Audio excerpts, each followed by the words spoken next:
오늘은 환대는 하나님의 마음을 열게 한다. 환대는 하나님의 마음을 열게 한다라는 제목으로 하나님의 말씀을 살펴보겠습니다. 로마 바티칸에 시스틴 성당이 있습니다. 이 성당에는 천정에 미켈란젤로가 그린 세계적인 명화인 천지창조가 있습니다. 이 천지창조 중에서 아담의 창조라는 그림이 있습니다. 사진을 준비했는데요, 이 그림을 제가 보다가 독특한 점이 있다는 것을 발견을 했습니다.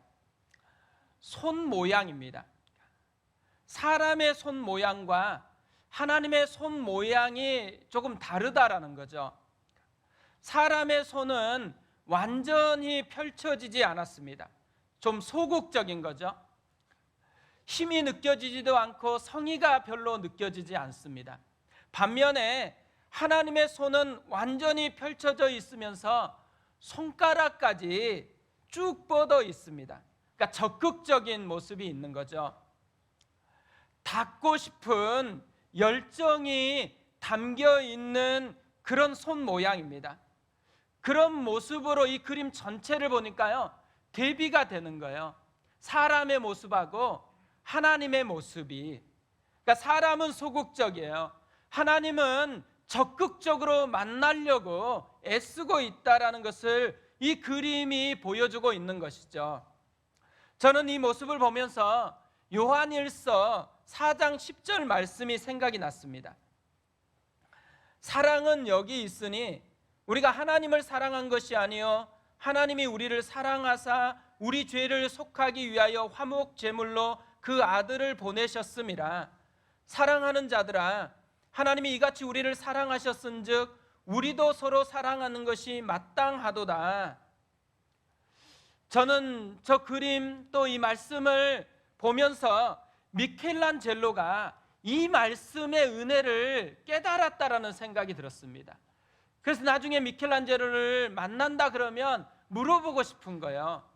언제 이 은혜를 깨닫게 되었는지, 어떤 과정을 통해서 이런 놀라운 하나님의 은혜를 누리게 되었는지.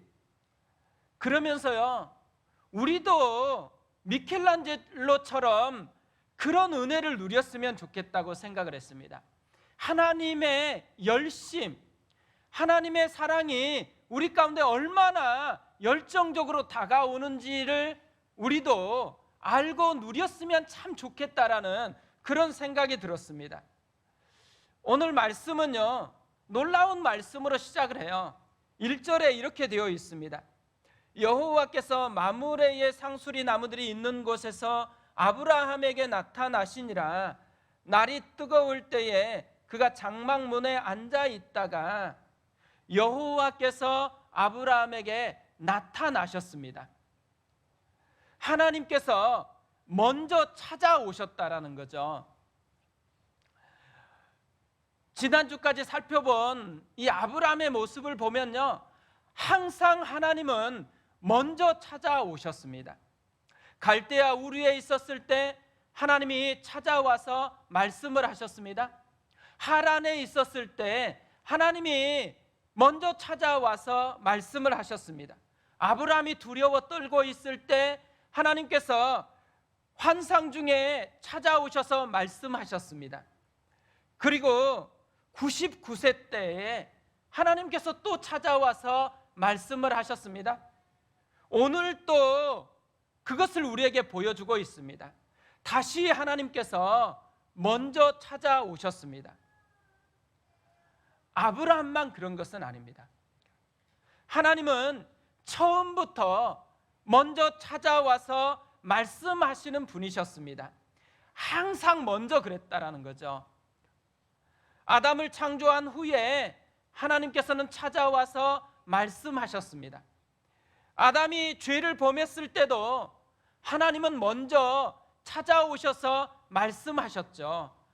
아담아, 내가 어디에 있느냐 물으셨습니다. 이렇게 성경을 보면 계속해서 하나님이 먼저 찾아오셔서 말씀하시는 분이다라는 것을 보여주고 있다라는 것입니다. 그래서 프란시스 셰퍼는 거기 계시며 말씀하시는 하나님이라는 책 제목을 그렇게 책을 써서 제목을 그렇게 정했습니다.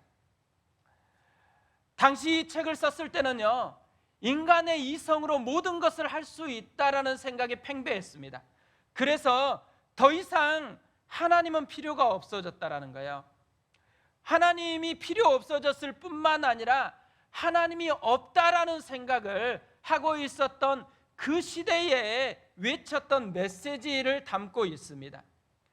거기 계시며 뭘 의미하겠어요? 하나님이 살아계신 분이다라는 것이죠. 그리고 살아계신 그 분이 바로 여기에 우리와 함께 하기 위해서 찾아오셨다라는 것입니다.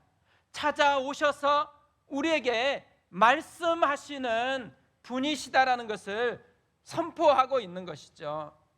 하나님은 꼭꼭 숨어 계시는 분이 아니다라는 거예요. 하나님은요, 우리를 잊어버린 분이 아니다라는 거죠. 하나님은 우리를 버리지 않았다라는 것을 알려주고 있는 것이죠. 아브라함도 마찬가지였습니다. 하나님이 또다시 찾아왔습니다. 그런데 이번에 찾아오신 것을 보면요, 몇 가지 독특한 점이 있다라는 것을 발견합니다. 먼저는 하나님이 찾아오신 타이밍, 그때가 독특합니다. 언제 찾아왔냐면 1절 하반절에 이렇게 되어 있습니다. 날이 뜨거울 때에 그가 장막문에 앉아 있다가, 날이 뜨거울 때 찾아왔다라는 거죠. 시간적으로 보면 정오쯤에 찾아오셨다라는 것입니다. 이스라엘은 굉장히 무더운 뜨거운 그런 기후를 가지고 있는 나라입니다. 특별히 정오가 되어지면 굉장히 뜨거워지는 거죠. 그래서 정오 정도 되어졌을 때는 사람들이 더 이상 일을 하지 않습니다. 돌아다니지도 않습니다. 그늘에서 쉬고 있는 그때에 찾아오신 거죠. 뭐를 우리에게 알려주는 거예요? 손님을 맞아들이고 싶지 않는 그런 시간에 찾아오셨다라는 의미인 거죠. 뜻밖의 시간에, 예기치 않는 그때에 하나님이 찾아오셨습니다. 또 특별한 일이 일어날 것이라는 기대감이 없는 채로 살아가고 있는 그때에 하나님께서 찾아오셨습니다. 우리의 일상에서 특별하지 않을 것 같은 그 시간대에 하나님이 찾아오신다라는 것이죠. 또 하나 독특한 것은요, 하나님이 찾아오시는 장소입니다. 하나님은 아브라함이 살고 있는 그 장막으로 찾아오셨습니다. 우리에게 알려주는 게 뭘까요? 우리가 있는 그곳으로 하나님께서 찾아오셨다라는 것이죠. 오늘 우리가 앉아 있는 이곳으로 하나님이 찾아오셨다라는 것입니다. 우리가 집에 가서 생활할 때 우리가 생활하는 우리 집으로 하나님이 찾아오셨다라는 것이죠. 우리가 직장에서 사무실에서 일을 할 때 그 사무실 한 복판으로 하나님께서 찾아오신다라는 것입니다. 우리의 일상 속으로 하나님께서 찾아오고 있다라는 것을 보여주고 있는 것이죠. 또 하나 독특한 점은요, 하나님이 나타나시는 모습입니다. 영이신 하나님께서 영으로 나타나지 않고 사람의 모양으로 나타났다라고 이야기합니다. 2절을 보십시오. 눈을 들어본즉 사람 셋이 맞은편에 서 있는지라 그가 그들을 보자 곧 장막문에서 달려나가 영접하며 몸을 땅에 굽혀. 사람 셋입니다. 아브라함은 하나님께서 서서 있는 것을 본 게 아니라는 거죠. 아브라함은 사람 셋이 서 있는 것을 보았다라는 것입니다. 그런데 아브라함의 반응이 놀랍지 않아요? 지금 발 뻗고 편하게 쉬어야 되는 그 때에 예고도 없이 반갑지 않는 손님 셋이 찾아왔다라는 거예요. 좀 무시해도 될 것 같잖아요. 피곤한데. 그런데 아브라함은 보자마자 곧 달려가서 영접을 했다라고 이야기를 합니다. 이들이 눈에 보기에 어떤 특별한 모습이기 때문에 막 달려가서 영접한 게 아니에요. 그냥 사람 셋입니다. 그러니까 세상에서 보면은 조금 더 나아 보이고 특별해 보이는 사람이 있으면 그래 조금 잘 대하려고 그러잖아요. 근데 나보다 못해요. 나보다 약해요. 그러면 어떻게 해요? 그 사람이 다가오면 귀찮아하거나 무시하는 경향이 굉장히 많습니다. 그런데 아브라함은 특별하지도 않는데 이렇게 달려가서 다시 환대를 하려고 하고 있다는 거죠. 당시 나그네들을 영접하고 환대하는 것은요, 유목 생활을 하는 사람들의 기본적인 습관이었습니다. 그러니까 아브라함은 그 습관을 따라서 지금 환대를 하려고 나아가고 있다는 것이죠. 저는 오늘 말씀을 묵상하다가요, 환대하려고 할 때 사람에게 달려간 그 순간에 특별한 은혜를 발견했다라는 것을 깨닫게 됐습니다. 또 하나, 환대를 하면서 점점 더 깊이 하나님의 은혜가 뭔지를 깨달았다라는 것을 제가 발견했습니다. 아브라함이 발견한 환대의 축복, 그게 무엇인지를 좀 오늘 좀 살펴보려고 하는데요. 첫 번째로 아브라함이 발견했던, 누렸던 환대의 축복이 뭐냐면 하나님의 임재를 알게 되었다라는 것입니다. 아브라함은 환대를 하려고 가까이 가서 서 있는 세 사람을 본 거잖아요. 근데 이 가까이 가서 이 사람들을 보자마자 아브라함이 깨달은 게 뭐냐면 이들이 그냥 사람이 아니고 하나님과 천사 둘이었다라는 것을 알게 됐습니다. 3절에 이렇게 되어 있습니다. 이르되 내 주여, 내가 주께 은혜를 입었사오면 원하건대 종을 떠나 지나가지 마시옵고. 지금 아브라함이 뭐라고 부르는 거예요? 내 주여. 내 주여라고 할 때 이 주여라는 단어는 아도나이라는 히브리어입니다. 이 아도나이는 구약 성경에서 여호와 하나님을 부를 때, 여호와 하나님을 대신해서 표현할 때 나오는 단어이거든요. 아브라함이 가까이 가서 보면서 하나님이 직접 찾아왔다라는 것을 깨닫게 되었다라는 거죠. 아브라함은 어떻게 이렇게 금방 사람을 보면서 하나님이시구나 이렇게 깨달을 수가 있었을까요? 그가 하나님을 자주 만났고 또 그가 지금 하나님과 굉장히 친한 상태였기 때문이라는 것이죠. 바로 앞장에서 아브라함은 하나님과 다시 만났습니다. 그리고 언약을 다시 맺었습니다. 그러면서 하나님이 말씀하신 언약대로 몸에 새기는 할례를 행하였습니다. 그래서 매일 이제 일상생활을 하면서 이 할례의 흔적을 통해서 하나님이 나와 함께하고 있구나, 하나님이 약속을 지키실 거구나, 하나님이 여전히 신실하게 나를 이끌어가고 있다는 것을 매 순간마다 할례의 흔적을 통해서 하나님을 기억할 수가 있었다는 것이죠. 이 할례의 흔적을 통해서 아브라함은 하나님과 가까이 있고 친해지는 이 과정 속에 있었다는 것입니다. 하나님을 가까이 하는 사람이 하나님을 빨리 알아본다라는 것을 우리에게 알려주고 있는 것이죠.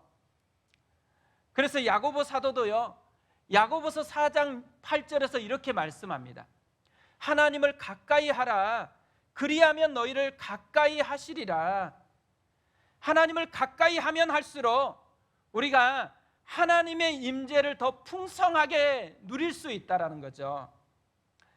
아브라함은 몸에 새긴 이 할례를 볼 때마다 하나님께 더 가까이 나아갈 수 있었다라는 것이에요. 더 빨리 그래서 하나님을 알아보고 하나님의 임재를 더 풍성하게 맛볼 수 있었다라는 거죠. 시편 145편 18절에서 다윗도 이런 비슷한 고백을 합니다. 여호와께서는 자기에게 간구하는 모든 자, 곧 진실하게 간구하는 모든 자에게 가까이 하시는도다. 기도한다라는 것은 하나님을 향한다라는 거잖아요. 하나님을 의지하고 하나님을 바라보는 것이에요. 하나님을 가까이 하려고 애쓴다라는 거죠. 하나님은요, 아무 반응이 없는 사람보다도 자기를 향하여서 더 가까이 하려고 하는 사람에게 가까이 하신다라는 거죠. 믿음으로 하나님께 반응하는 그 사람에게 하나님은 더 많은 능력을 맛볼 수 있도록 은혜를 베푸신다라고 이야기하고 있습니다. 예수님은요, 누구보다도 하나님의 임재를 풍성하게 누렸던 분입니다. 그래서 작은 새가 날아갈 때도 하나님이 이 새를 먹이신다라는 거, 조그만한 들풀을 보면서도 하나님께서 이 들풀을 새롭게 빚으시면서 옷을 입히신다라는 거, 돌멩이 하나를 통해서도요 하나님께서 함께하고 있다라는 것을 예수님은 느꼈습니다. 그러나 굉장히 사소하고 굉장히 일상적인 것을 통하여서 하나님의 임재를 풍성하게 누렸던 분이 예수님이었다라는 거죠. 예수님이 어떻게 그런 은혜를 누렸겠어요? 예수님의 생활 습관을 보면 끊임없이 하나님과 가까이 하고자 애쓰는 거예요. 새벽을 깨워서 하나님 앞에 깊이 나아가서 만나려고 애씁니다. 그러니까 하나님과 가까이 하면 할수록 우리가 보이지 못했던, 알지 못했던 사소한 것을 통해서도 하나님의 임재를 경험할 수 있는 은혜가 있다라는 거예요. 우리가요 예수님처럼 됐으면 좋겠습니다. 아주 사소한 것을 통해서 우리 일상에 있는 하나하나를 통해서 하나님의 임재하심, 하나님이 나를 이끌어 가시는 목자이심을 우리도 똑같이 노래하고 고백할 수 있는 그런 인생이 되었으면 좋겠습니다. 아브라함이 하나님의 임재를 느꼈잖아요. 하나님이시다라는 것을 깨닫게 되잖아요. 그러자 환대의 모습이 바뀌는 것을 보게 되어집니다. 아브라함이 어떻게 환대하냐면요, 먼저 흥분을 통해서 환대를 해요. 또 풍성함으로 환대를 합니다. 6절부터 보세요. 아브라함이 급히 장막으로 가서 사라에게 이르되 속히 고운 가루 세 스와를 가져다가 반죽하여 떡을 만들라 하고, 아브라함이 또 가죽대 있는 곳으로 달려가서 기름지고 좋은 송아지를 잡아 하인에게 주니 그가 급히 요리한지라. 강조하고 있는 표현들이 있어요.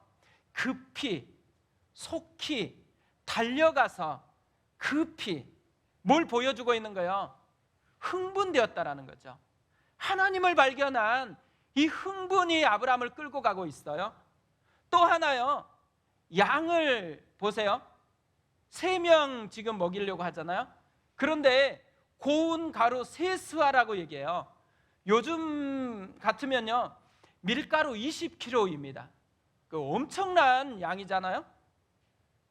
또 3명 지금 먹이려고 하는데 기름지고 좋은 송아지 한 마리래요.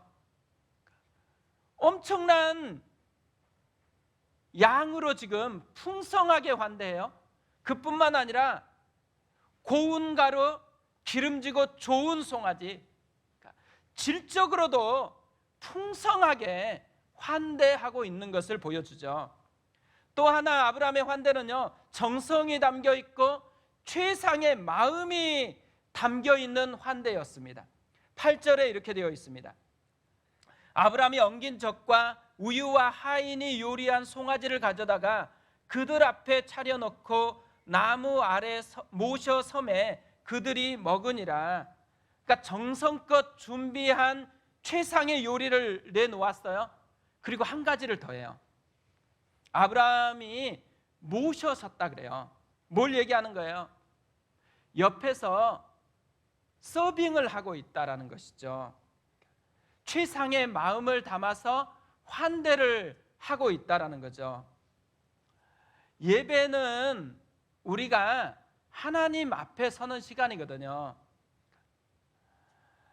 아브라함이 하나님을 깨닫고서 환대하는 이 모습처럼 우리의 예배가 그랬으면 좋겠습니다. 하나님이 이곳에 나를 만지려고 나와 함께 하려고 찾아왔다라는 이 믿음 때문에 내 속에 흥분이 있어서 온 흥분 때문에 하나님 앞에 반응했으면 좋겠어요. 그뿐만 아니라 정성을 담고 최상의 것으로 하나님 앞에 마음을 담아서 우리의 모든 마음을 표현함으로 예배하는 예배 공동체가 되었으면 좋겠습니다. 오늘 말씀을 보면요, 우리에게 도전하고 있는 것이 한 가지가 있습니다. 아브라함이 언제 하나님의 임재를 맛보기 시작했냐? 사람을 환대하려고 하는 것에서 출발한다라는 거예요. 사람을 섬기려고 했는데 하나님을 섬기게 되는, 사람을 섬기는데 하나님을 만나게 되는 특별한 역사를 경험했다라는 거죠. 예수님은 마태복음 25장 37절에서 이렇게 말씀을 하십니다. 이에 의인들이 대답하여 이르되 주여 우리가 어느 때에 주께서 줄이신 것을 보고 음식을 대접하였으며 목마르신 것을 보고 마시게 하였나이까? 어느 때에 나그네 되신 것을 보고 영접하였으며 헐벗은 것을 보고 옷 입혔나이까? 어느 때에 병드신 것이나 옥에 갇히신 것을 보고 가서 배웠나이까? 하리니 임금이 대답하여 이르되 내가 진실로 너희에게 이르노니 너희가 여기 내 형제 중에 지극히 작은 자 하나에게 한 것이 곧 내게 한 것이니라 하시고, 작년부터 우리가 블레싱 사역을 시작을 했습니다. 저희가 블레싱 사역을 어떻게 했는지 좀 찾아봤거든요. 그랬더니만 주로 어린이 부서에서 많이 했더라고요. 근데 어디 갔나 이렇게 보니까요, 소년 소녀 가장에게 갔더라고요. 또 경비실에도 찾아갔고 경찰서에도 찾아갔고, 또 많은 분들은 복음을 전하고 싶은 영혼에게 찾아갔더라고요. 저는 문득 크리스마스 때 자주 생각나는 이야기가 또 떠올랐습니다. 성냥팔이 소녀 이야기예요. 만약에 누군가가 이 성냥팔이 소녀에게 환대를 조금만이라도 베풀었다, 인생이 바뀌는 놀라운 일이 있었겠죠. 이 이야기에서는 기회가 없었습니다. 근데 우리에게는 기회가 남아있는 거죠. 우리 곁에 성냥팔이 소녀는 누구일지, 우리 곁에 누군가 헐벗은 사람, 뭔가 조금 환대가 필요한 사람은 누구인지를 생각해 보시면서 그분을 환대하면서 연말을 보내셨으면 좋겠습니다. 블레싱 사역을 통해서요, 또 지극히 작은 자에게 한 명에게 섬길 때에 하나님께서 함께 하시는 이 은혜를 우리도 맛보았으면 좋겠습니다. 환대를 통해서 예수님을 경험하는 이 은혜를 우리도 이 연말에 동일하게 경험했으면 좋겠습니다. 또 하나요, 환대의 축복이 있더라고요. 하나님의 마음을 열게 하는 것입니다. 아브라함이 환대를 하고 싶다고 하자 하나님이 거절하지 않으세요. 마음을 열고서 반응하고 있습니다. 4절부터 보세요. 물을 조금 가져오게 하사 당신들의 발을 씻으시고 나무 아래에서 쉬소서. 내가 떡을 조금 가져오리니 당신들의 마음을 상쾌하게 하신 후에 지나가소서. 당신들이 종에게 오셨음이니이다. 그들이 이르되 내 말대로 그리하라. 내 말대로 그리하라. 하나님이 마음을 열기 시작했다라는 거죠. 그뿐 아니에요. 8절을 보면 한 걸음 더 나아갑니다. 아브라함이 엉킨 젖과 우유와 하인이 요리한 송아지를 가져다가 그들 앞에 차려놓고 나무 아래에 모셔 섬에 그들이 먹으니라. 지금 아브라함이 음식을 만들어서 직접 환대의 잔치를 열었잖아요. 하나님께서 함께 그 환대의 잔치에 참여해서 먹고 마시면서 누리고 있다라는 거죠. 아브라함의 환대를 통해서 하나님의 마음이 점점 더 활짝 열리고 있다라는 것을 보여주죠. 아브라함은요, 이 환대를 통해서 하나님과 친밀한 교제를 누리고 있습니다. 이 환대를 통해서 하나님과 관계가 친밀해져 있다라는 거죠. 그래서 성경은 아브라함을 하나님의 벗이라고 그렇게 부르고 있는 것입니다. 또 하나요, 이 환대는 하나님의 마음을 활짝 열어주는 통로라는 것을 보여주는 이야기가 이후에 다시 또 펼쳐지고 있습니다.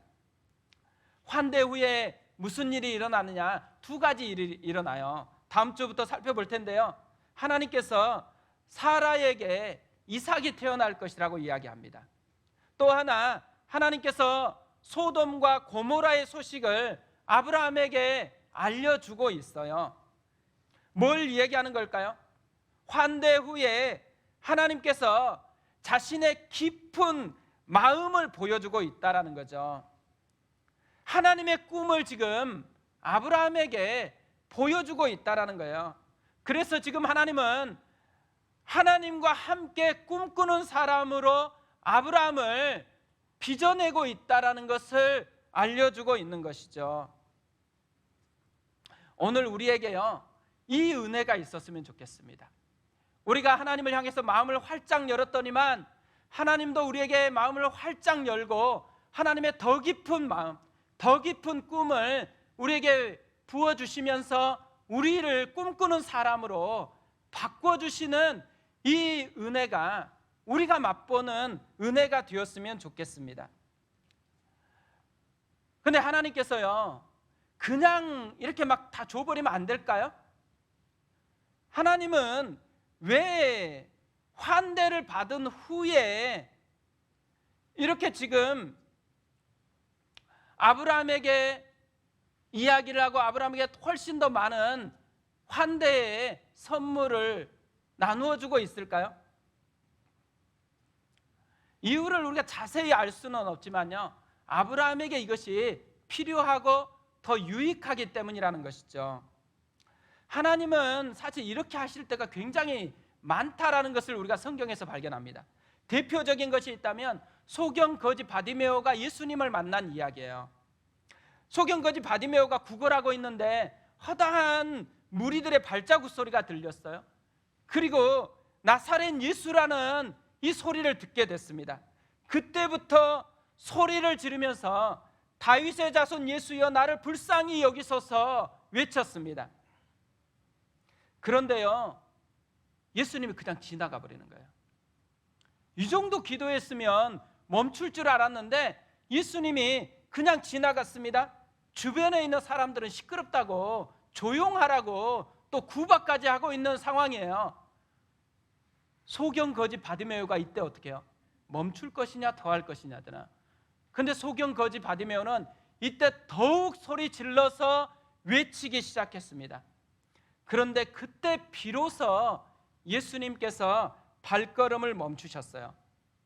그리고 예수님이 고쳐주시면서 이렇게 말씀을 하셨습니다.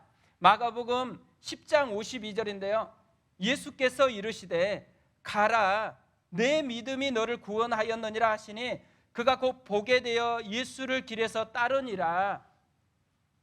여기서 내 믿음이라는 이 표현은 내 환대로 바꿀 수 있다고 생각합니다. 그러니까 못 들어서가 아니라 우리가 봤을 때 그때 당시에는 이해할 수 없었는데 이것이 이 소경 바디메오에게 더 필요하기 때문에 그랬다라는 것을 알려주는 거죠. 그러니까 너의 믿음이, 너의 환대가 뭘 만들어냈어요? 하나님의 마음을 더 활짝 열게 해서요, 더 깊은 육신을 치료한 것뿐만 아니라 영혼을 구원하는 그 은혜까지 누리게 했습니다. 그뿐 아니에요. 이 소경 거지 바디메오가요, 그의 인생을 예수님을 따르는 제자 인생으로 바꾸게 만드는 그런 기회로, 축복의 통로로 이것을 삼아 주셨다라는 거죠.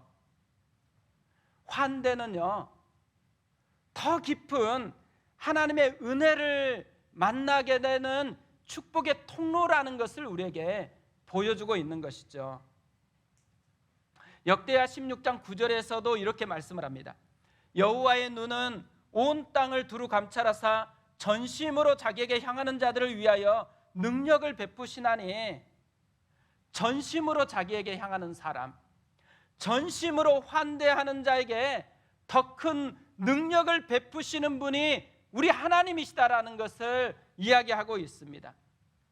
우리가요, 그냥 다가오시는 하나님이 아니고 전심으로 하나님을 향하여 환대의 표현을 했을 때 우리 가운데 부어주시는 더 큰 은혜를 경험하는 그런 인생으로 나아갔으면 좋겠습니다. 전 설교를 준비하면서요, 존 오트버그 목사님의 글이 생각이 났습니다. 이 글을 이야기하는 것으로 설교를 마무리하려고 하는데요, 성경의 이야기는 사람들이 하나님과 함께 있고자 하는 욕망에 대한 것이 아니라 하나님이 사람들과 함께 있고자 하는 욕망에 대한 것이다. 이 표현을 하고 난 후에 그가 비행기에서 만났던 한 사업가의 이야기를 합니다. 어느 날 비행기를 탔는데 옆자리에 한 사업가가 앉았습니다. 노트북을 켰는데 바탕화면에 막 이제 걸음마를 시작하는 금발의 어린 사내 아이 사진이 있는 것이에요. 궁금해서 물어요. 아드님이신가 보네요. 그러자 이분이요, 아들 자랑을 늘어놓기 시작했어요. 아들이 첫 걸음마를 뛰기 시작했대요. 아들이 이제 아빠, 이렇게 어눌하게 이렇게 이제 막 이야기를 하기 시작했대요. 그러더니만 폴더를 하나 열더니만 사진을 계속 보여주면서 비행기가 이제 착륙할 때까지 계속 아들 자랑을 늘어놓는 것이었습니다. 그러면서 이런 말을 했어요. 아들이 너무 보고 싶어요. 한동안은 하루에도 수백 번이나 이 사진들을 봤어요. 아무리 봐도 질리지 않아요. 그래서 이 아버지에게 이렇게 물었어요. 정말 아들을 보고 싶어 하시는군요. 집을 떠난 지 얼마나 되셨어요? 어제. 이렇게 얘기했습니다. 아들과 떨어져 있는 하루가 너무 길게 느껴진다라는 거죠. 빨리 가서 보고 싶은 것입니다. 얘기를 했더니 어떤 분은 우리 애들은 좀 안 봤으면 좋겠는데, 어린이집에 좀 가 있으면 좋겠는데, 이런 생각할 수 있어요. 그런데 이 책의 결론이 참 감동적이에요. 이렇게 이야기를 마무리를 합니다. 그때 나는 깨달았다. 내가 하나님의 바탕 화면에 있는 그 아이라는 것을. 당신도 마찬가지다. 우리의 삶에 아주 사소한 일일지라도 그분에게는 지겨운 것이 아니다. 하나님은 우리의 비틀거리는 발걸음과 더듬거리는 말을 경이로운 눈으로 바라보신다. 우리가 다른 사람들보다 더 잘하기 때문이 아니라 그분이 우리를 사랑하는 아버지의 시선으로 보시기 때문에 그렇다. 하나님은 천사들이 지겨워할 정도로 우리 사진을 그들에게 보여주신다. 성경의 이야기는 무엇보다도 하나님의 이야기, 즉 당신과 함께 있기 위해 구름을 헤치고 서둘러 달려가는 아버지의 이야기이다. 하루 동안 떨어져 있는 것도 너무나 긴 아버지의 이야기. 전 이 이야기를 이렇게 보는데요, 한 장면이 떠올랐어요. 벤치에 할머니하고 손주가 앉아 있어요. 근데 할머니가 막 깔깔거리면서 너무 밝게 웃는 것입니다. 제가 궁금해가지고 가까이서 봤거든요. 그랬더니만 뭐 특별한 게 하는 게 아니더라고요. 손주가 뭐 하고 있냐면 까꿍 하고 있는 거예요. 까꿍, 할머니 까꿍, 할머니 까꿍, 까꿍 할 때마다 막 자지러지게 웃고 또 기뻐하더라고요. 저는 이게 떠오르면서요, 우리가 하나님 앞에 시작해야 될 환대의 모습이 까꿍이라는 생각이 들었습니다. 하나님 앞에 까꿍하는 것으로부터 환대를 시작해서 아브라함처럼 마음을 담고 정성을 담아서 최고의 것으로 환대를 확장해 가는 것이 우리가 해야 되는 하나님 앞의 모습이다라는 생각이 들었습니다. 이제 크리스마스가 다가옵니다. 크리스마스는 하나님이 우리에게 주신 최고의 환대이시죠. 우리도 하나님께 우리가 받은 이 최대의 환대에 걸맞게 까꿍으로부터 시작해서 최고의 것으로 확장해서 나아가는 그런 은혜가 있었으면 좋겠습니다. 우리 그 마음을 가지고 찬양하며 하나님 앞에 나아가도록 하겠습니다. 오늘 찬양은 주만 바라볼지라는 찬양입니다. 하나님의 사랑을 사모하는 자, 하나님의 평안을 바라보는 자, 너의 모든 것 창조하신 우리 주님이 너를 얼마나 사랑하시는지, 하나님께 찬양과 경배하는 자, 하나님의 선하심을 닮아가는 자, 너의 모든 것 창조하신 우리 주님이 너를 자녀 삼으셨네. 하나님 사랑의 눈으로 너를 어느 때나 바라보시고 하나님 인자한 귀로서 언제나 너에게 기울이시니 어두움에 밝은 빛을 비춰주시고 너의 작은 신음에도 응답하시니 너는 어느 곳에 있든지 주를 향하고 주만 바라볼지라. 하나님이 바라보시는 것처럼 우리도 주만 바라보았으면 좋겠습니다. 그 마음을 가지고 찬양합니다.